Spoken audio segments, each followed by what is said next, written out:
गुरुर्ब्रह्मा गुरुर्विष्णू गुरुर्देव महेश्वर गुरु साक्षात परब्रह्म तस्मै श्री गुरुवे नमः। श्री स्वामी समर्थ महाराज की जय। अवधूत चिंतन श्री गुरुदेव दत्त। त्र्यंबकेश्वर महाराज की जय। परम पूज्य मोरे दादा की जय। स्वामी समर्थ गुरु माऊली की जय। गंगा गोदावरी माता की जय। भारत माता की जय। श्री स्वामी समर्थ। अध्याय 2। श्री गणेशाय नमः। कामना धरुनी जे भजती होय त्यांची मनोरथ पूर्ती, तैसेची निष्काम भक्तांप्रती कैवल्य प्राप्ती होत असे। अक्कलकोटा माझारी राचप्पा मोदी याचे घरी बैसली समर्थांची स्वारी भक्त मंडळी वेष्टित। साहेब कोणी कलकत्त्याचा हेतू धरुनी दर्शनाचा, पातला त्याच दिवशी साचा आदर तयाचा केला की। त्या जसवे एक पारसी आला होता दर्शनासी, ते येण्यापूर्वी मंडळीसी महाराजांनी सुचविले। 3 खुर्च्या आणूनी बाहेरी मांडा म्हणती एके हारी, दोघांचे बैसवोनी दोहोवरी तिसरीवरी बैसले आपण। पाहुणी समर्थांचे तेज उभयांची वाटले चोज, साहेबांनी प्रश्न केला सहज आपण आला कोठोनी। स्वामींनी हास्यमुख करूनी उत्तर दिले तया लागूनी, आम्ही कर्दळी वनातून प्रथमारंभी निघालो।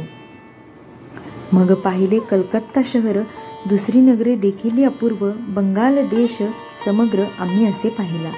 घेतले कालीचे दर्शन, पाहिले गंगा तटाक पावन, नाना तीर्थे हिंडून हरिद्वाराप्रती गेलो।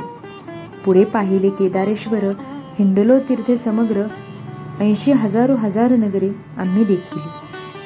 मग तेथून सहजगती पातलो गोदा तटाका प्रती, जियेची महाप्रख्याती पुराणांतरी वर्णिली। केले गोदावरीचे स्नान, स्थळे पाहिली परमपावन, काही दिवस फिरून हैदराबादेसी पातलो। येऊन या मंगळवेड्यास बहुत दिवस केला वास, मग येऊन पंढरपुरास स्वेच्छेने देते राहिले। तदनंतर बेगमपूर पाहिले आम्ही सुंदर, रमुले आमचे अंतर, काही दिवस राहिले। तेथून स्वेच्छेने केवळ मग पाहिले मोहोळ, देश हिंडोनी सकळ सोलापुरी पातलो। तेथे आम्ही काही महिने वास केला स्वच्छेने, अक्कलकोटाप्रती येणे तेथून या झाले। तैपासून या नगरात आनंदे आहो नांदत, ऐसे आमुचे सकल वृत्त असे मुळापासून। 12 वर्ष मंगळवेड्याप्रती राहिले स्वामी राजयती, परित्या स्थळी प्रख्याती विशेष त्यांची न झाली। दर्शना येता साधू दिगंबर, लीला विग्रही यतिवर्य, कमरेवरी ठेवूनी कर, दर्शन देत तयासी।